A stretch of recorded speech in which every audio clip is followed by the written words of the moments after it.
C'est un nouveau rendez-vous de l'information sur la télévision Maranatha Bénin. Mesdames et messieurs, bonsoir et bienvenue dans ce journal. Voici tout de suite le sommaire. 94,27%, tel est le résultat proclamé par la Cour constitutionnelle en faveur du duo Wadaï Talata à la tête du pays.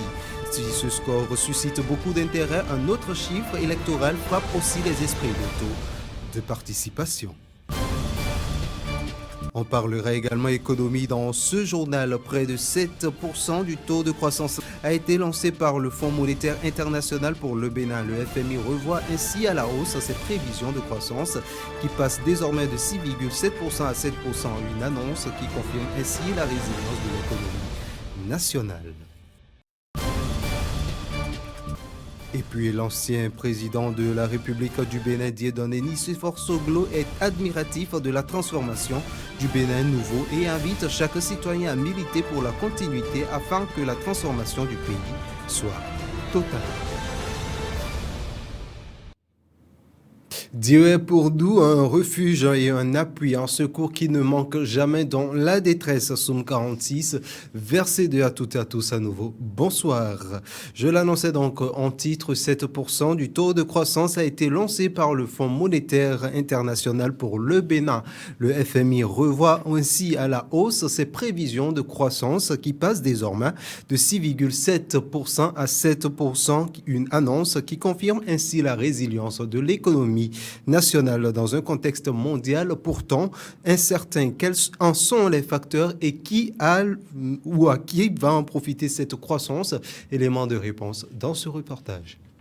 En 2026, tel que publié par le Fonds monétaire international, la croissance économique passe désormais de 6,7% à 7% au Bénin. C'est un signe fort envoyé aux investisseurs. Plusieurs facteurs expliquent cette plateforme.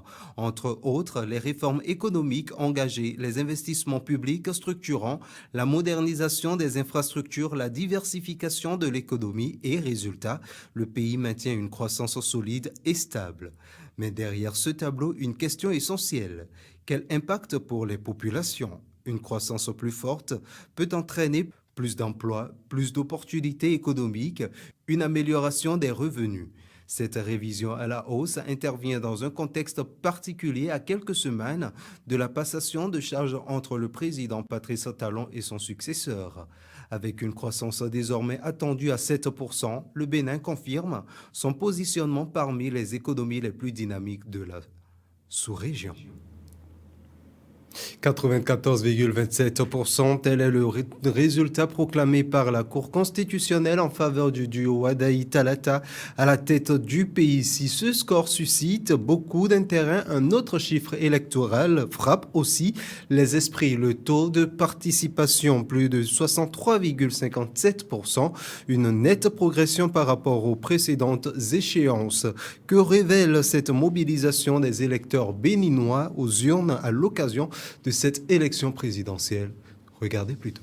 Près de 63% des électeurs ont pris part au scrutin présidentiel.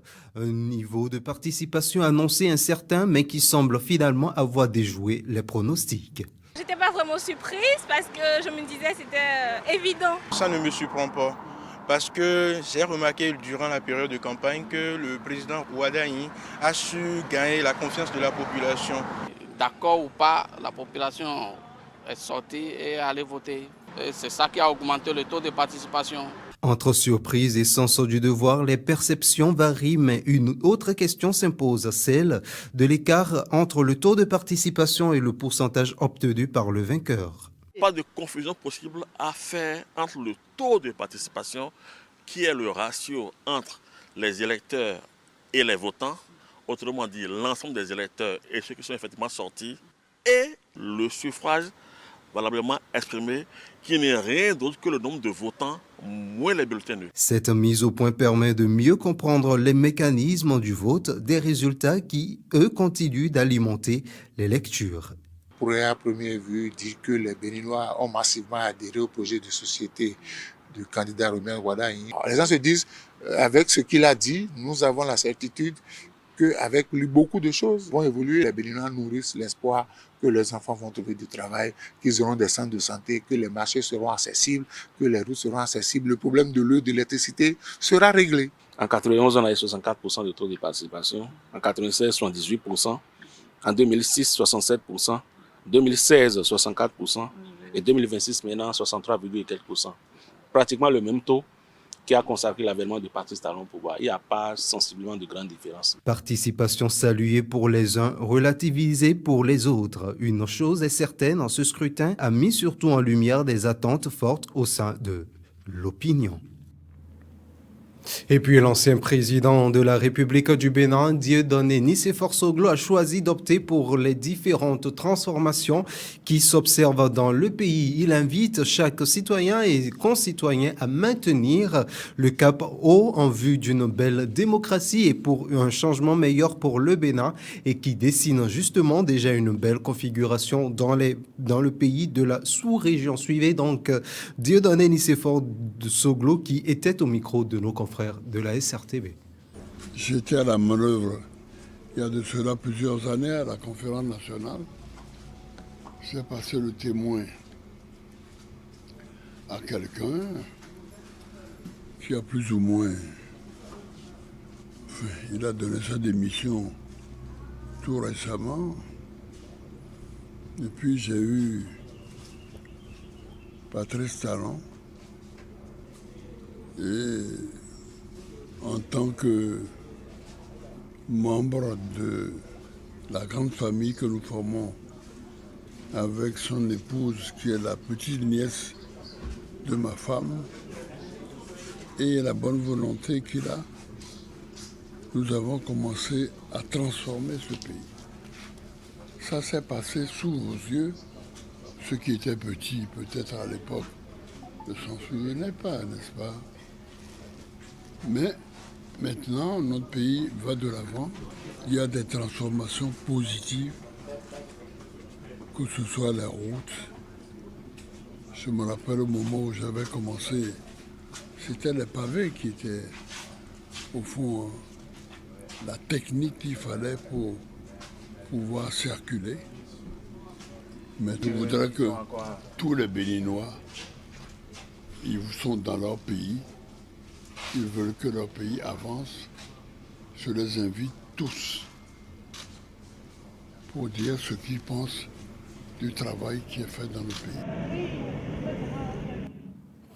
On change d'actualité à présent et on parle sport dans ce journal. Au Bénin, le hockey se fait connaître dans les disciplines du sport. Dans cet univers, la confrontation entre deux grandes équipes, EU Motors et Strat-Track, offrir un très beau spectacle. Cette rencontre opposant ces deux formations a tenu toutes ses promesses avec des actions bien engagées.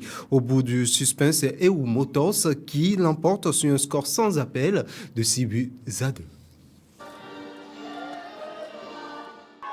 À Papa-Centre, les camps s'entrechoquent, les patins filent et les crampons montent déjà sur la piste. Le championnat EYA Hockey Ligue 2 2026 est officiellement lancé avec une première journée qui donne le temps de la compétition placée sous le signe de la passion, du respect et de la performance. Je pense que le hockey au Bénin aujourd'hui, je pense bien que ça va bien se développer et on va tout faire pour donner le meilleur de nous dans toutes les matchs. Pour ce premier duel du championnat, EU Motors frappe fort d'entrée en dominant Strat-Track sur le score sans appel de 6-2. Bon, on était perdant en première mi-temps de 2-0, puis on a essayé de rebooster un peu l'équipe, on a fini à gagner 6-2, donc ça montre un peu que la persévérance et surtout de motiver les jeunes, ça fait toujours du bien. C'était un très beau match et aussi une très belle performance de l'équipe adverse. Ça fait seulement à peine 3 ans et ils ont eu des performances déjà incroyables à l'étranger, notamment la semaine dernière en France, donc ça motive. Au-delà du score, ce premier rendez-vous laisse entrevoir un avenir d'une discipline encore jeune au Bénin, mais portée par une dynamique, un engagement et un spectacle qui annoncent de belles perspectives.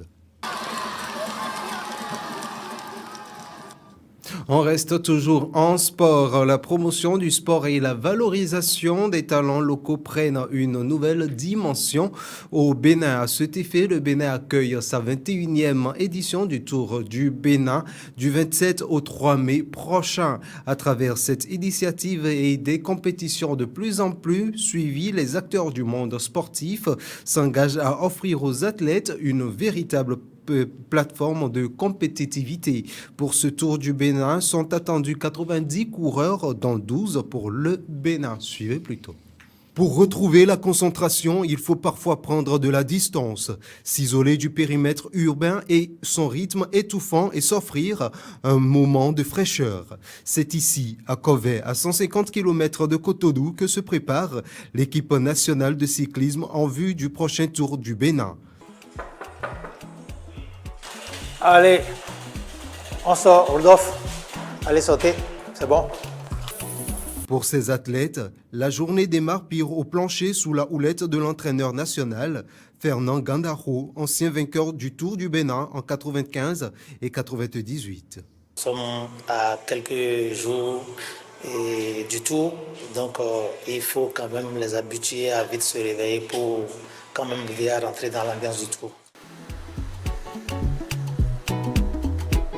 Dans quelques minutes, ils seront lancés à pleine vitesse pour un peu plus de 2 heures d'entraînement. Mais pour l'instant, l'heure est à la concentration. La course commence déjà dans les têtes. Je me sens super en forme et content d'aller à l'entraînement ce matin. 22 ans de disette, de longue attente car depuis 2004, avec le sacre de Wenonsia, plus aucun Béninois n'a remporté la compétition. 10 équipes nationales et 5 clubs d'horizons diverses prennent part à ce 21e tour. Parmi la légion étrangère, les 3 meilleures équipes du continent annoncées déjà favorites, l'Érythrée, l'Algérie et l'île Maurice. Pour exister, il faut être prêt à flirter avec ses limites. 3 minutes, il ne reste que 3 minutes, allez. On ne lâche pas. L'encadrement technique peaufine les stratégies de course. C'est un peu intense. On pousse un peu à bloc, on recule un peu et encore on recommence ça. Le soleil décline sur les routes du zoo. La journée démarre comme elle a commencé ensemble. Pour ces athlètes, le voyage a déjà commencé. 12 d'entre eux auront le privilège de représenter le pays du 27 avril au 3 mai prochain. Ils vont sillonner le Bénin du nord au sud en 5 étapes au bout de la route sur un rêve à défendre.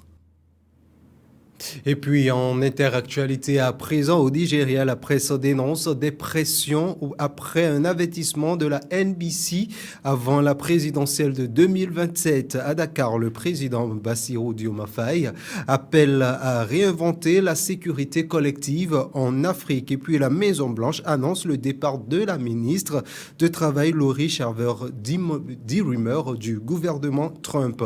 La compilation du Monde en bref porte la signature de Félicité Bouton.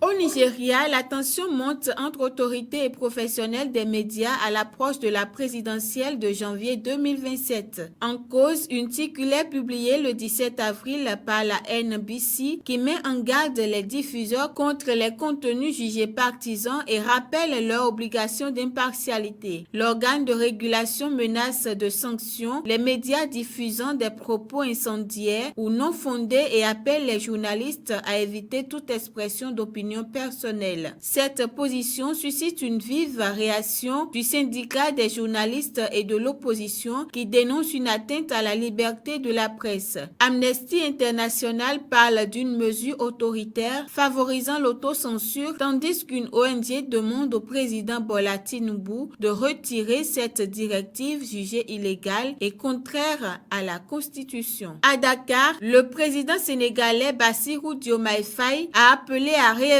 la sécurité collective en Afrique à l'ouverture du Forum international sur la paix et la sécurité en Afrique. Cette 10e édition se tient dans un contexte marqué par la montée du terrorisme, la désinformation et le changement climatique. Il a pointé les limites des mécanismes actuels, notamment ceux de la Communauté économique des États de l'Afrique de l'Ouest, évoquant des mandats flous, des financements incertains et un manque d'adaptation aux réalités réalité du terrain. Il plaide pour des dispositifs plus efficaces et mieux coordonnés. Insistant sur le lien entre paix et développement, il appelle à renforcer la gouvernance et à impliquer davantage la jeunesse. Plusieurs dirigeants africains, dont Julius Maada Bio et Mohamed Ould El Ghazouani, prennent part à ce forum. La Maison-Blanche annonce le départ de la ministre américaine du Travail, Lori Chavez de Rumeur, après 13 mois de mandat marqué par des scandales. Selon Steven Chug, elle quitte le gouvernement de Donald Trump pour rejoindre le secteur privé. Arrivée en mars 2025, elle devient la 3e femme à quitter l'administration en 6 semaines après Kristi Noem et Pam Bondi. Son adjoint Kate Sonderlein assurera l'intérim. Plusieurs accusations dont une relation inappropriée avec un subordonné et des soupçons de fraude auraient précipité son départ malgré des démentis officiels antérieurs.